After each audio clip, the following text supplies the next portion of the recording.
كافتريا ويدين ريدي بليس نرادي سوان كان ارجع لغان فيتني ريدي دي سوان كان تقول فهذا الموقت أنا تبلش تكان تبلش تدان جدين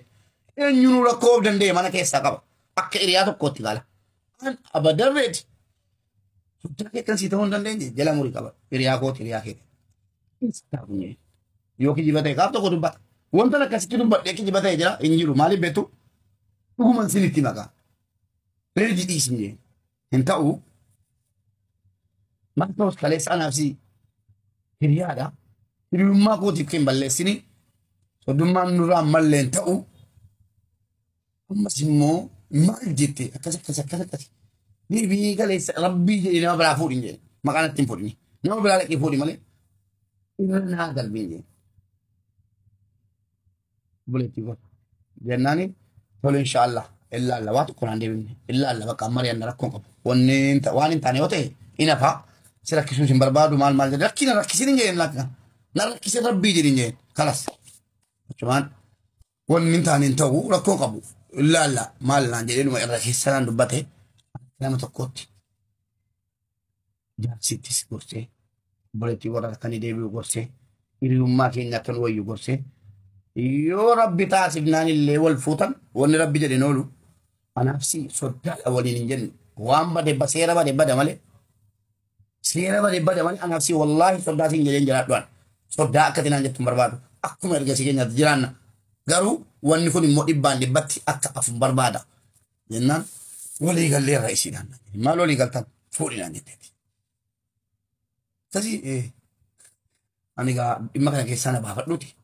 يون دي سجدت هلا شيء قطع غيرت تلقين ريوتو كوس غيرت تلقين نما جانا تاسني مش أنا بوليتي تو كلا ما صدي أفور قبدي جرت يا ولا أبدا نكاسي لدو كيسا تنقلو جرين كان جاتين كي جبتو waan kana jechuudha. Kan maanguddoon inni ergate beekan keessaa obbaasee ta'aa ture. Jaartiin naaf bilbilti. Aga bara dhiyeenyaa aga sooma kanaatti naa bilbiltidha jaartiin. Mubaarik maal wayyaa. Zeena baako an ati obboleettii kooti kunoodha. Silaa waraabbachuun keessana waraabbadha lafa kaa kiddi ba'a jettu zeena baan dhufte. Ati obboleettii kooti. Isiinis obboleettii kooti. Nama harkadhi. Reedi immoo akka nama tokkotti gorsee hin jira. Obboleettii kooti immoo obboleettiidha waan haasa'u qaba. Haasa'ee hin jira. Ishiin jala kuni naa ta'uu didee. Zeenabaa utusi ta'e maal goota narra kadhe aan hin jedhee wanta waadaa sii galu wallaahi rabbi ilmaan koran hin jiraachisin. Waa'ee seedaa informationii si tokko warra maatiitti sin himu waa'ee reedii sin himu dhimmichi nan galchu jedhee dhuman cufamee afaan jedhee. Akkasii Zeenabaadhaan kana waadaa piroomisii sii senan jedhee. Dhimmicha keessa hin galuun jeen duubaanis duraanis dhimmicha keessa hin galuun kun immoo sababiin kabajasii qabu guyyaa tokko soo wajjin nyaadhee dhugee ragati ta'ee fi obboleettii kiyya si caalchiseera yuun jeen akka shari'aatti hidhuu amantiin koo naayyama garuu immoo amantii cabsee dhimmicha kana keessa hin galuun jeen ati keessa naan gadini jette isin jennaaniin itilaa kanaan keessa hin galle naa bilbilti bara galuun jedheen mii ati tasgabbaa'e of tasgabbeessin jeen of tasgabbeessi ilaallee nama tokkotti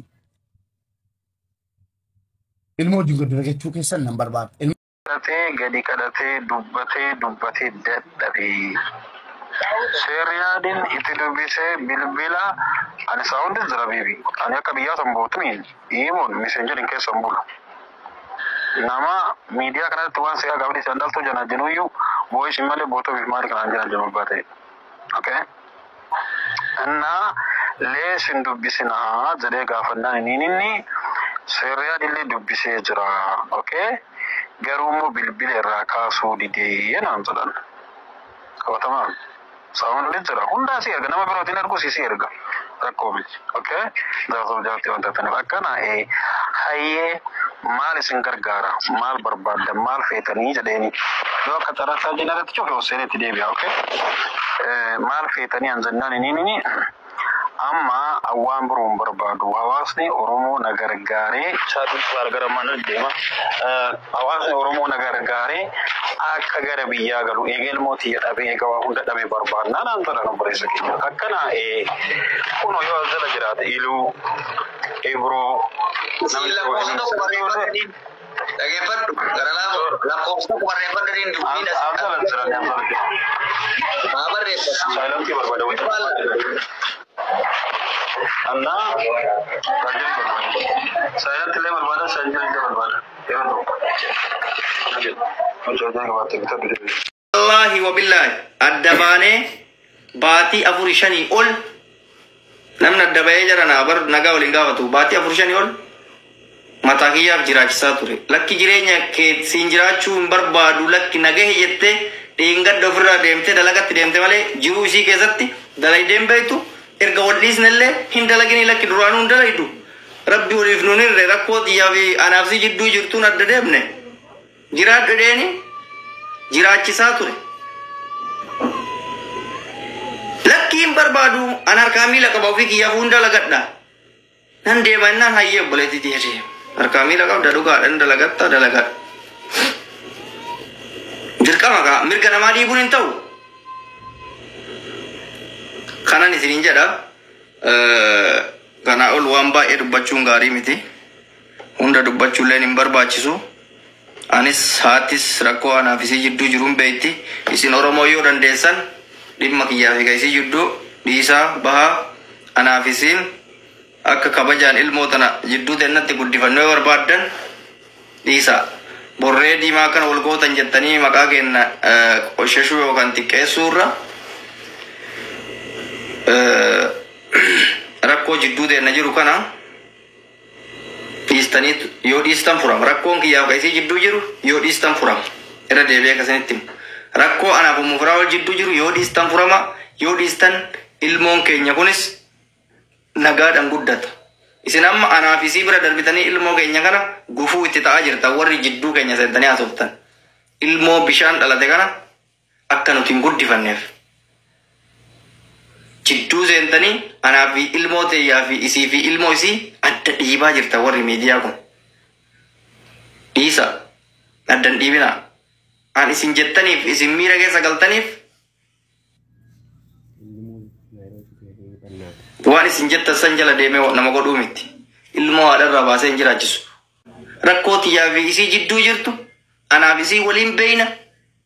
furachuufi san gayyaalleen beeyti manguddoo fi seerri wanni hundi agan ulaaleen beeka jidduu teennatti namni meeqa akka miidhameen beekna sigale nuuf dhiisa namni kanarra darbitanii dhaamsa namummaa kan warri miidiyaan beekne kan warri miidiyaan beekne ammallee rabbii kee ciisee isin kadha wallaahi wa billaahi rabbii kee isin kadha ciisee insha Allah warri na arrabsitan ammallee isiniin dhiisuan rabbii kiyyaa jecha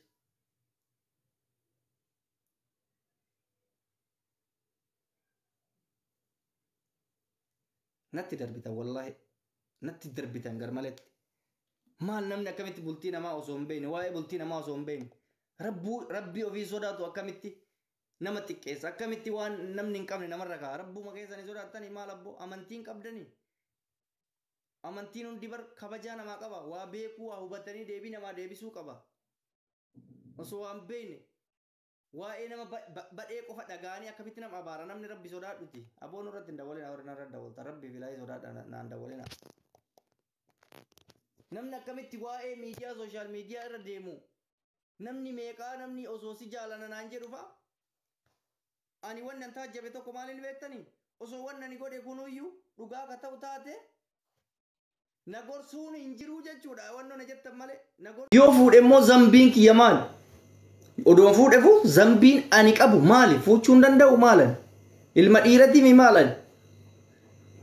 yoo ma dabaluu sin jettan sanuu taate yoo dabaladhe maalan ilma muslimaati mi maal rakkoo qaba bulfachuu hin danda'u eenyu isiniin jedhe kiisitti yeennutu beeka harka namaa eeggadhe beeka bultiitti namni naa oofee beeka ofumaan oofachuutu ture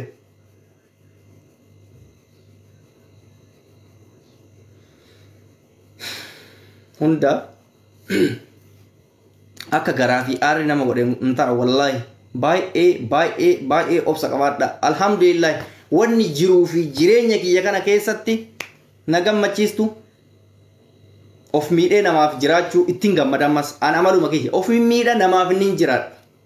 amalli kiyya akkasuma wallaahi wabillaahi saba kanaafillee ta'ee nama dhuunfatis ta'ee of miidhee jiraachuu fi nan barbaada of durattis akkasuma kaayyoon kiyya har'a wanni akka an xiqqaadhuuf na godhe obsa ani qabuu fi ofirra gattaa'uu kiyya arrabni nama miidha nama cabsa haamilee namaa buusa nan beeka haamileen na cabuu fi obsee jedhee jiraachuu san irra filadhe rakkoo mana tiyyaa ol baasee dubbachuu irra obboleettii tiyya sin gorsa obboleettii tiyya sin gorsa isin hin baanu haadhoo manaa tiyya tan turte hin baana laa icitii mana keetii jaarsaf jaartii jidduudhaatti akka jiraattu ni beektaatis garuu mootu namni hin beekuu namni kun natti naqa'u ani shaaxira ta'a jettee hamaa namaa qofa dubbattee gaarii kee hin haasa'in gaarii miti namni hundi akkatti nafu guyyaa tokko rabbiin nama qaba yoo namni nama qabuu baate rabbiin nama qaba yoo osoo lubbuudhaan jirtu rabbii si qaba yoo hamaa namarra geette wallaahi obillaahi kun dhaamsa malee arraba maalii miti dhaamsa obbolummaatti rakkoo seerri biyyattii rakkoo maanguddoo fi rakkoo koominitii furuu dadhabde tiktookiin naa fura jettee yoo kan yaaddu taate of hin xiqqeessin bakka sin madaalle kun sin madaalu dhiisi bakka kabajaa dhaabbadhu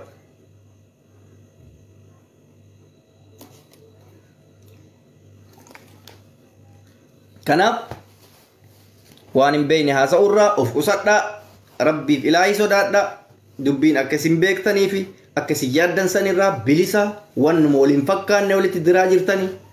kan immoo isinirra sin laalu akka isin hin jedhe sanii namni keenya kaleessa anaa xiqqaa kanaa miti nama guddaa aartistii kabajamaa san Haacaaluun jirtu irraa feerroo bittuu jedha jettanii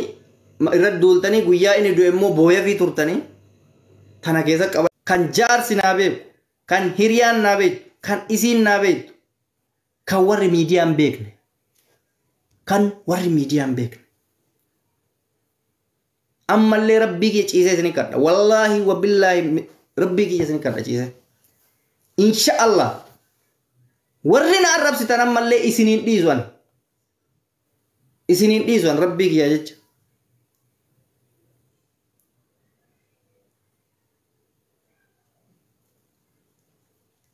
natti darbitan wallaahi natti darbitan garmaletti maal namni akkamitti bultii namaa osoo hin beekne waa'ee bultii namaa osoo hin beekne rabbii ofii sodaatu akkamitti nama xiqqeessa akkamitti waan namni hin qabne namarra ka'a rabbuma keessanii sodaattanii maal abboo amantiin qabdanii amantiin hundi bar kabajaa namaa qaba waa beekuu waa hubatanii deebii namaa deebisuu qaba osoo waan beekne waa'ee nama badhee qofa dhagaanii akkamitti nama abaara namni rabbi sodaadhuti aboon irratti hin dawwalina warri narra dawwalta rabbi filaayee sodaadha naan dawwalina namni akkamitti waa'ee miidiyaa sooshaal miidiyaa irra deemu namni meeqaa namni osoo si jaalana naan jedhu fa'a ani wannan taajjabe tokko maaliin beektanii osoo wannan godhe kunuyyuu dhugaa ka ta'u taate nagorsuun hin jiruu jechuudha wanno na jettan malee nagorsuun takka hin jiruu ana daran badaa nagootanii malee jechuudha bar osoo dubbiin kiyya aboo oyaa naman bollo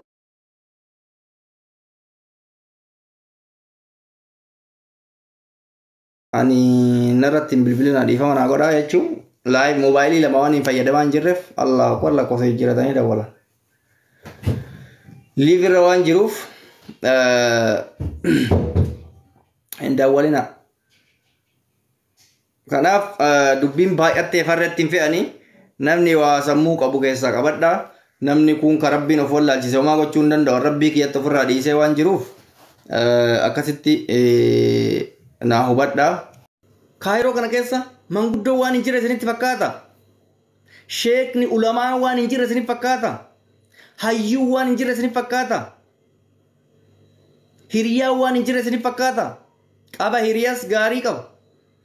namoota gurguddas qaba ulamaa'ii gurguddas qaba hayyoota qaba nama guutuu waliin jiraani akka oromummaa tokkotti akka nama tokkotti hubattaniirtu kana hin huban waa'ee koo keessa seentanii haasa'uun ala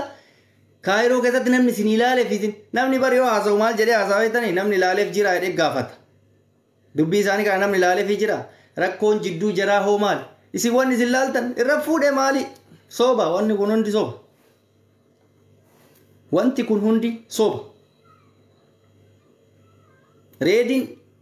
erga isii hiike fuudhe moo osoo isin jirtu fuudhe ka jedhu namni hubate tokkoon hin jiru ajandaan isin har'a ramadaanni bahe ajandaa biraa waan dhabdaniif haasoftan kun waan har'aa miti waan baatii jaha dura amata takka dura hanga amata sadiiti waan gaafa an dhibame dura ka'e fa'a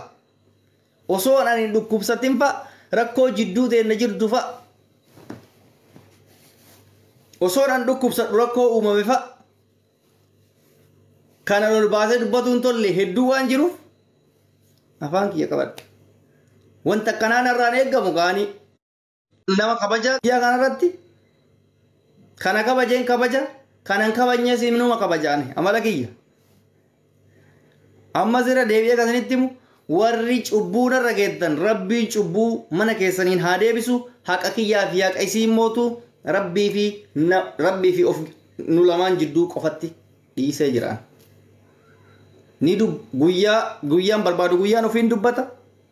yoo guyyaan dubbachuu dhiise immoo rabbi biratti ajjirii irraa argadhanatu beeka satrii na dhoorguu dandeessan si waan fedhan gochuu dandeessan summa billaahi laziim ani mootu isinis isis nan sattara ani amma isin miidiyaa irraa haasa'u maal kana namarraa dhagee jara kenna wallaahi namarraa dhagee ani ilmootiyya guddisaa jedhe ilmooti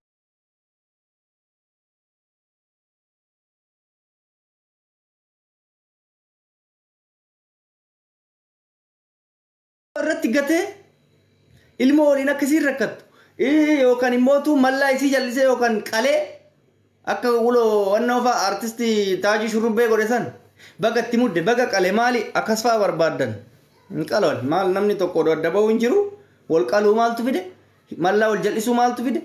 ilmoo walirratti gatanii wal rakkisuu maaltu fide karaa nagaa rabba akkuma nikaa halaala walitti nama hidhu san halaalaan adda nama hiikuun osoo jiruu jechuudha. Sanumaan mootuu wanni isin hubatuu qabdan reeditu hiike fi jechuun isi yaadeef sun taate maaliif dhimma sirra ofagga jaarsaaf jaartii kana kota amma dhaggeeffadha warri yookaan mana banattanii waa jaarsaaf jaartii keessa namni wal buufatee waliif bu'ee ijoolleen tulliin osoo waliyyuu jaalatti wal gadhiisanii ilmoo taanii dubbatan gara adda